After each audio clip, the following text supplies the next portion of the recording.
congratulations, you played yourself.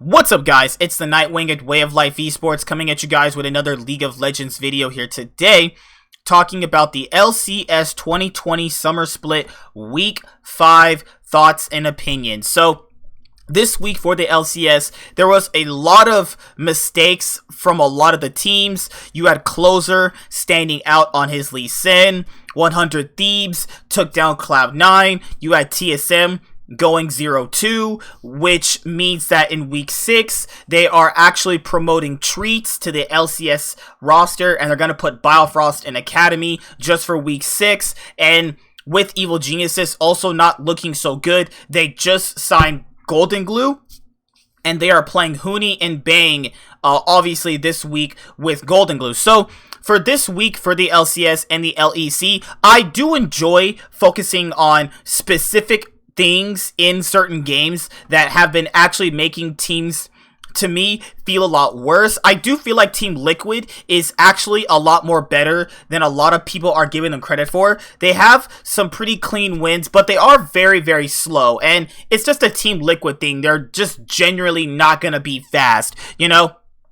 FlyQuest have not been looking that good. They've been just kind of stumbling in the standings. They've been rather stagnant, and that's pretty much what I can say about FlyQuest. Dig had a 2-0 week, which was really surprising. Immortals also had a surprise win against TSM. I'm pretty sure these two teams right here will be fighting to see who's going to make 8th. And right now, with the 100 Thieves having that very, very clutch win against Cloud9, that's going to be something that will definitely help them make a push for playoffs, because unlike the other teams, with the 100 Thieves taking down Cloud9, if you're factoring in these bottom teams like GG's, Immortals, Dignitas, and CLG, that win against Cloud9 can be so crucial moving forward within these last few weeks. We are at week 6 right now, so that means we have 3 more weeks left for the regular season. Then we are moving into playoffs. So, with that being said, there were some games that stood out to a lot of people, namely CLG versus EG, C9 versus TSM, and then you had 100 Thieves versus Cloud9. So, let's start with one of the games where I was thoroughly mad at. You know, watching this game was literally watching death, actually. Literally watching blanket darkness engulfing the whole world and making us bleed in this realm we call Earth. Now, I kind of took that from a movie, well, several different movies obviously, but this game almost made no sense to me. It's not even that the drafts were bad, it was just more or less so, you know, EG started out with a commanding lead. Jizuke was on his Echo. He was getting ahead early on. He was out CSing, out dueling, out roaming, out playing the entirety of CLG. Then you had Pobelter later on in the game, obviously popping off on the Azir, but it only got to late game because Evil Geniuses did not know how to close out. You also had Kumo playing Riven.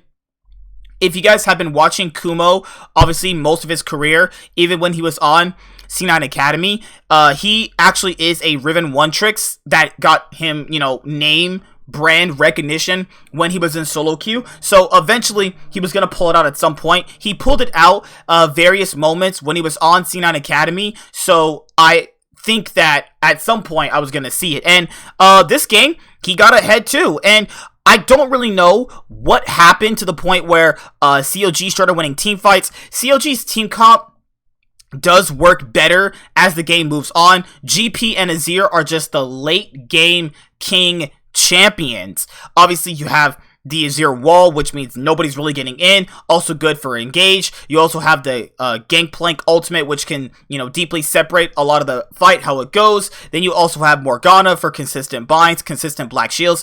Deus if you're basically one-shotting Svenskeren around 35 minutes in. And even when CLG overextend into EG, they still are losing team fights. What the actual fuck is that?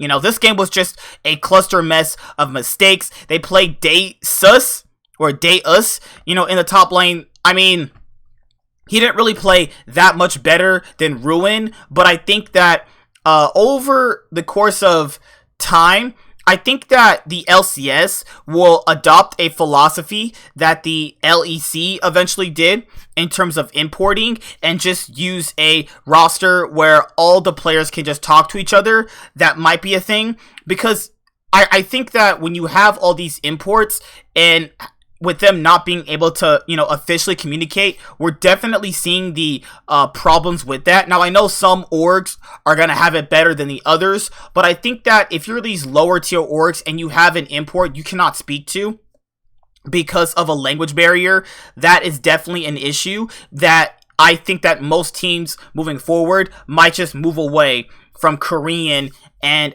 who knows, other imports they just can't speak to.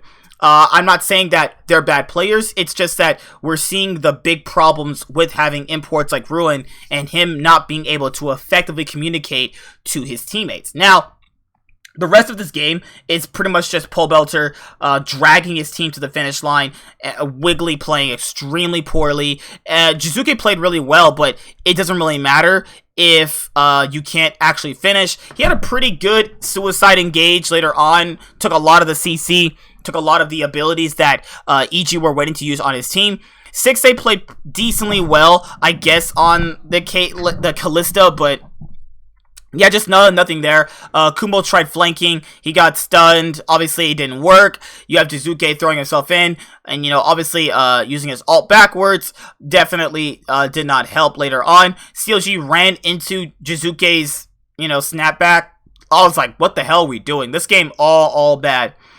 Then you had El Clasico, the best rivalry in the LCS, Cloud9 versus TSM. This game was actually pretty interesting because it showed that Bjergsen was really trying to drag his team, obviously, to the finish line.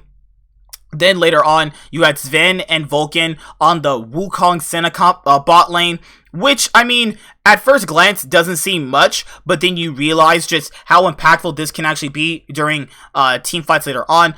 Spica was on Volibear, didn't really do much. Doublelift was on, Lethality. Varus didn't really do much. Bjergsen was obviously diving, solo killing even Niski, but later on, Cloud9 superior team fighting works out. Later on, toward the very end of the game, Doublelift gets flanked by Sven's Wukong with flash up. Then later on, that prompts C9 to later win the fight. Blabber and Niski have been looking, I'm not going to say bad, but they have not been looking as dominant as they once were. But you can definitely still see how they are the best mid-jungle in the LCS right now. It's definitely very, very noticeable how strong they actually are. And since they are this strong, it's definitely something that a lot of teams still have to watch out for. Even if they're playing not so good, it's going to be a definite thing you want to keep in the back of your mind.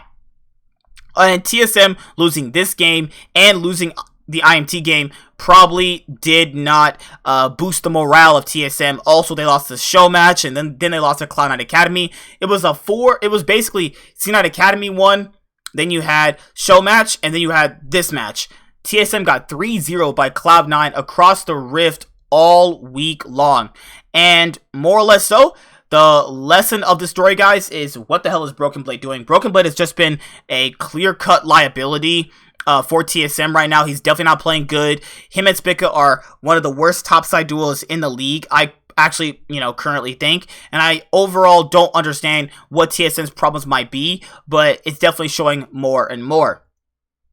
Now you have the game that C9 lost, which was against 100 Thieves. There's really not much to say about this game, except the fact that C9 got blasted by 100 Thieves. I think that, as I've had a chance to explain before, 100 Thieves played really well. They played compositions that, I think really, really suit them. I think that when you look at the composition that 100 Thieves plays, you want a picture-perfect composition like that. Someday on a carry, Contracts on an early game aggressive jungler, Ryoma scaling mid, Cody's on utility ADC, Poom with a enchanter support overall. The Karma is greatly useful for speeding up the Olaf so he can run down your team. C9's composition is kind of all over the place, like the Wukong Senna bot lane, I don't think really should be picked today of the game that happened on this day, because they already just saw it against TSM, so that means they already had a bot lane or a draft pick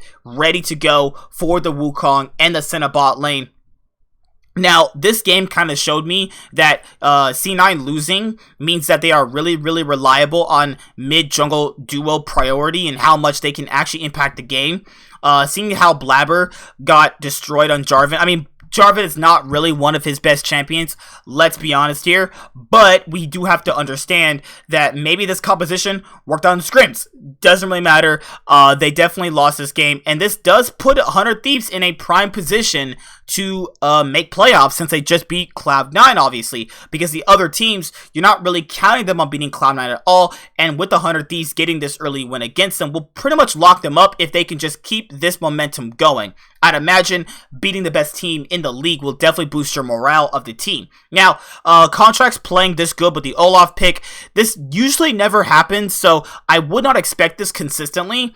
But it was a game where it showed other teams can challenge Cloud9 if they are punished correctly. So, I'll see you guys later. Like, comment, subscribe. Most of all, enjoy.